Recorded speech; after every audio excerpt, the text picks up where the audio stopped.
Hey YouTube kittens, it's Cathy Cat and it's another Tokyo diary. I did a diary about my life in Tokyo before episode 1 and it was quite popular, so this is going to be episode 2 of my life in Tokyo. So get yourself a nice cup of tea, make yourself comfy, and I'm going to tell you a little story out of my life here in Japan. Me and the unicorn hot water bottle, because it is very cold this winter in Japan. Actually, we had rare temperature drops in September. We already had a temperature drop as cold as January, so I don't know what it is this winter, but it's really cold this winter already, and it shouldn't be this cold at this time of the year, so it's freezing. And what happens in winter in Japan is the summer is very humid, so you have loads and loads of humid temperature, and so even if you're in the shade it's very hot. But what happens in winter, it's a complete change. Whole humidity goes and the air goes so dry that literally you feel it, like your lips dry out a lot quicker, your skin dries out a lot quicker, and that doesn't help because then in the rooms you have to heat and it's already so dry, so there's always a high risk of fire in Japan as well, so they even have people going around and warning them about fires, which makes it even harder for me to put on the air conditioning because it's already really dry. Adding the air conditioning to heat the room makes it even drier. So right now it's hot water bottles and tea that get me through the winter in Japan. It will not be enough for the future, but that's what I'm dealing with right now. So it's cold.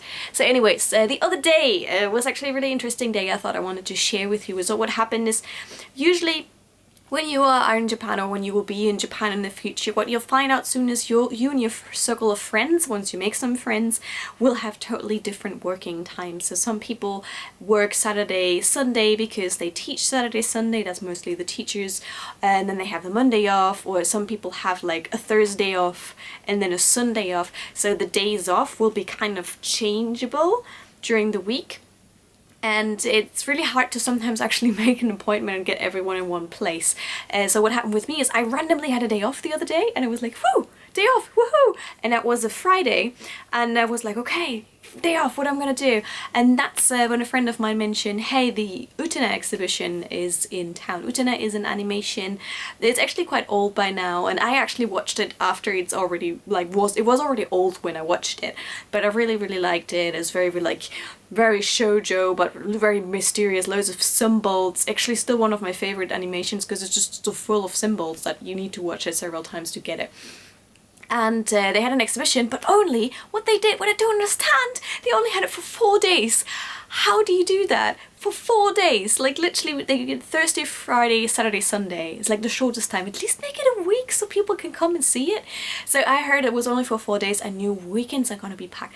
There is one rule in Tokyo: if something is on, go as quickly as possible, because you know later on all the goods will be sold out. And rule number 2 is try to avoid the weekend, because the weekends are so packed. So I was like, okay, I need to be spontaneous here. I need to go to this exhibition.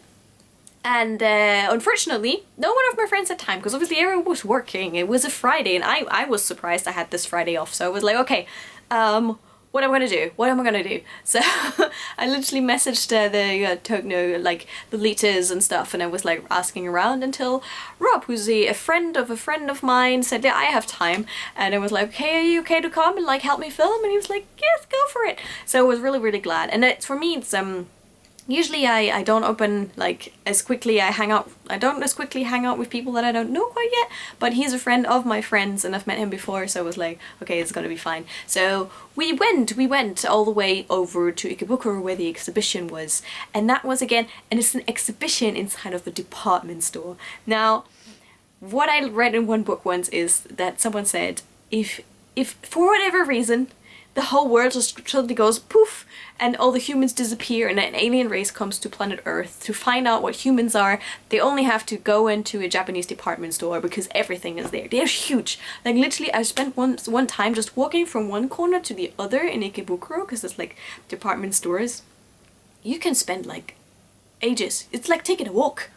And it's like, again, there's more clothes, another brand.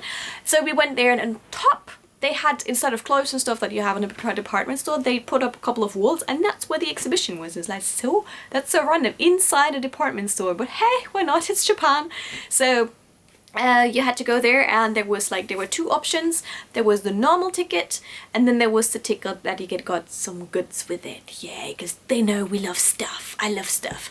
So obviously I got the goods ticket because, you know, it makes a good video, which I'm gonna put up soon once I manage to edit. So went in, and they were like, yes, you can take pictures and film, but not the actual cells, which is the, you know, the ones that they used to animate for. But this is an exhibition that 98% consisted of cells, so you were not allowed to film anything else. They had literally like pictures in between the cells, and they were like, that picture you're allowed to take a picture of, but not even on the side you're allowed to put the cells in. Very, very different. Japan is incredibly hard to film. So if you expect to come here to Japan and take loads of fun videos for YouTube, which I did when I came the first time, it's gonna be so hard because you legally can't film in many places. You can't film in shops, you can't film other people, you can't film in certain locations, you can't, there's so many things you actually can't film. Like, I've seen people film it and you shouldn't really film it. So actually, if you want to actually stay on the happy side of the law and not break any rules and actually, you know, mind your manners in Japan, you need to look out for that. So it was literally really hard to film because, like, I can film the entrance, I can't film this, I can't film that, I can't film this. So what you have to do is you have to think of ways to go around it. So pretty much, like, I just talked and like did a couple of comments about it, but I was really glad that I managed to go to the exhibition because I really like Utena. And then there's this other thing, so when you go out of the exhibition, there's always a gift store. Always a gift store. This is Japan, there's always stuff you can buy. And at the gift store, I got an item for me and from Hello Buddy, because she wanted to have the teacup. And when you buy something, you get a code. With that code, they say, later on you can win an entry to one of the famous people coming, either for a sign or for his talk. And I was like, okay, I want to have a signature. Yeah, sign me up for it. Like, it said everything in kanji.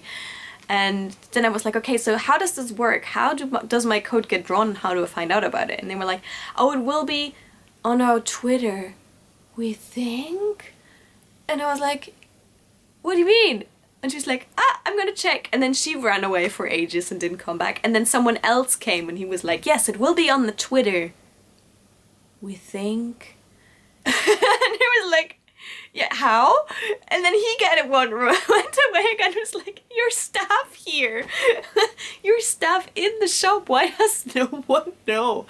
So they went away again, then they came back and then explained it that they will just, like, on the official Twitter that they have, they will put up 2 posts that then a list of, like, a picture with all the numbers that will have been drawn, and that's when you know that you can take part of it.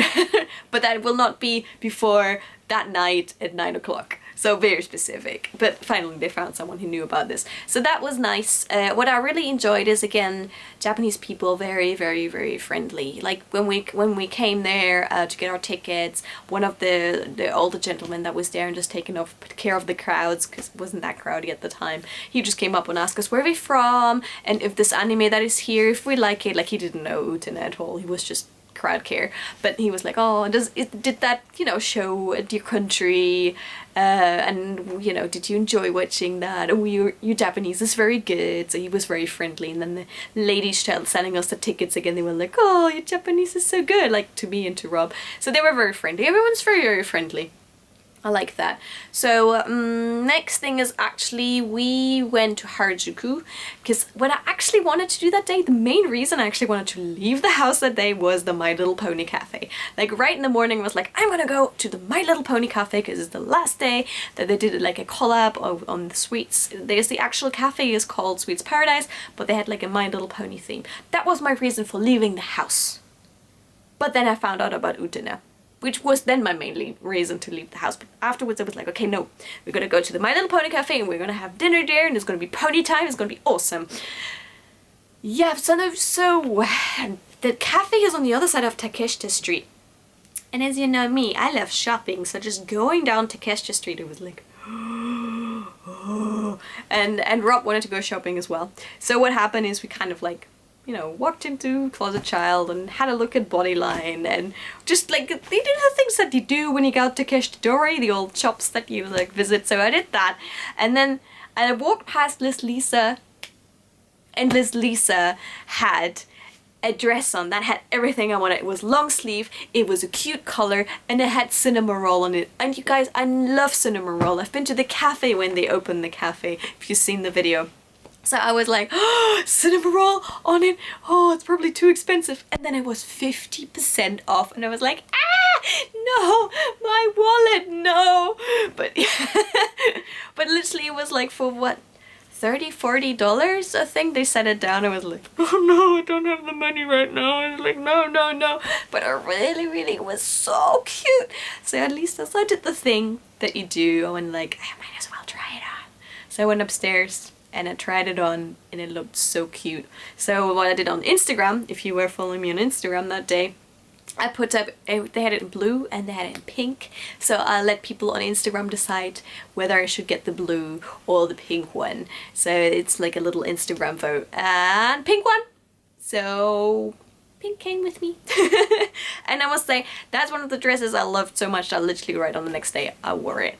That's how much I loved it. If I wear it, if I like literally am like, I'm gonna wear this the next day no matter what, like even not caring about an unboxing video, I just want to wear it straight away. That's when I know I really want it. So that's what I did. And so finally we went down all the way to the My Little Pony cafe and we arrived there and I started doing the intro video for the My Little Pony cafe. And then I walked into the My Little Pony cafe and I tried to push the button because it's like a vending machine you get a ticket from, and it didn't work. And I was like, and why is no staff coming to greet us? So I waited around a little bit. I was like, what's going on? And then the staff like came and had a look and disappeared again. I was like, is she not gonna come say hi? what's going on? Until I walked a little bit in and I was like, could this be that they're already closed?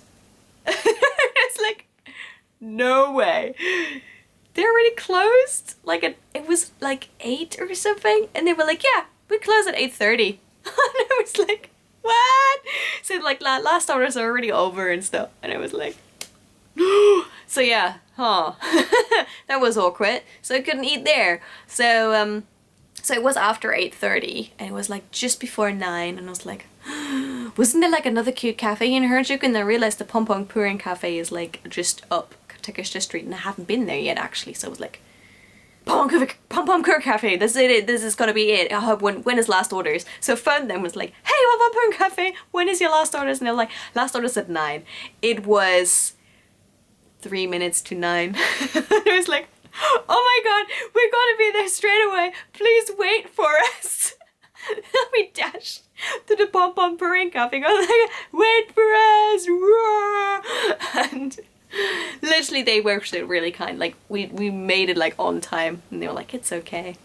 So we sat down and just had like a nice cute themed meal. It wasn't My Little Pony, and unfortunately the next day was the end of the My Little Pony cafe collaboration, so I missed that, which I'm really unhappy about. But it was a cute cafe, so I got at least a little bit of themed food into me. So that was that day. So that was just a random day, you know, what you have to do when you're in Japan sometimes and you want to do things, you have to be quick and you have to go when it's on, because things end so quickly. Like I said, Utena, only 4 days. You know, My Little Pony cafe, the time I realized they had it, it was already like pretty much almost over. And also the dresses, like I knew if I'd left the store without getting that pink dress, it wouldn't have been there the next day, because literally it was the last one they had in stock. Like they had this and one more on display, and that's it. So sometimes you just have to be so quick, and sometimes even if you think, yeah, I'll wait for another day and I'll check it out another day, you can't get it another day. That's like the rule number 1 of Tokyo. There's so many people, there's so little time. You have to really, if you want something, you need to get it there and then. It sounds pretty tough, and usually in Germany I used to be the kind of person who was like, oh, I'll wait for another day, or give it some time, or I'll check it next time, or I'll get it next time. I learned pretty quickly, this is rule number 1 in Tokyo, if there's something you want, get it now, there and then, or do it now, there and then. It's the biggest advice I can give you if there's any stuff you want to get and stuff. If it's something you're not 100% about, definitely, yeah, put it back, and as it might not be there next time if you're not bothered about that, but if it's something you kind of like, you need to act quickly. That's quite important. Yeah, so that's that. And then yeah, I caught the train home, and what's right now is everyone is sick because we had such a quick temperature drop. People didn't dress appropriately, so everyone is sick. Everyone is coughing on the trains in Tokyo right now. It's not nice, it's not cute at all. It's like literally, and some people wear the masks, which means they go like and they cough into their mask, but they don't cover their mouth, which I don't particularly like. But what's even worse is people who they're just sick and they just cough like and in the train, when you're like literally standing back to back with the next person, it's like everywhere. I had like the worst situation was a guy was on his phone and a girl was on her phone, and it was literally here, and he started coughing and she started sneezing, and since they're both so busy with their smartphones, it all went in my direction. I was just like, thank you guys, I did not need you bacteria. Because what you'll find out as a foreigner in Japan, you catch pretty much every cold in the first couple of years you come, because your body doesn't know that strand of cold. So if you have an immune system that isn't like super strong, you get lots of colds in the first couple of years. And this year I'm really trying to stay healthy. So I'm literally like, I wear my mask when I go out. I try to gargle when I get home to get like the bacteria out. You have to be so careful. So when you come here the very first year, another hint of mine, seriously, wash your hands and gargle every time you come home. And if it's flu and cold season, if you're not like against wearing a mask, the masks they at least keep a little bit away. They're not really, apparently they're not really helping that much, but at least they keep the area moist, which makes it like harder for bacteria to actually get to you and stuff like that. So yeah, another thing. This is like full of advice today. So much advice. I hope you can take some of the advice away. So please be sure to share this video with people who might want to come to Japan or who might actually need this advice. So I like dishing out advice. So if you liked this video, I'll make another one of my Tokyo Diaries, because I hope you can take something away for the time if you come to Japan, or just, you know, live secondhand through me here, my life in Japan. What is it?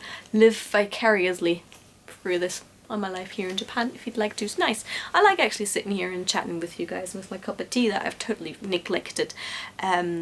So yeah, that is that. So yeah, that's actually a day that's a couple of days ago. If you follow my Instagram and Twitter, you know.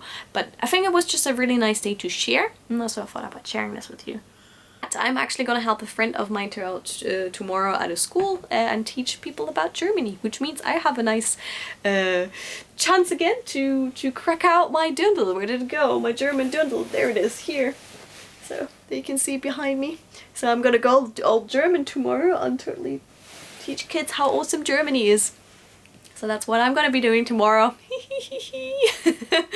I hope you have a lovely day. This was my little Tokyo Diary part 2 from Japan. If you'd like to see more of the Tokyo Diaries, please like, share, and let me know that you'd like to have more of this. I found the feedback last time was really good, and it made me very happy. So it was nice to actually sit here on my couch with you and the unicorn and a cup of tea and talk about my life in Tokyo. So I hope you had have a good day as well, no matter where in the world you are.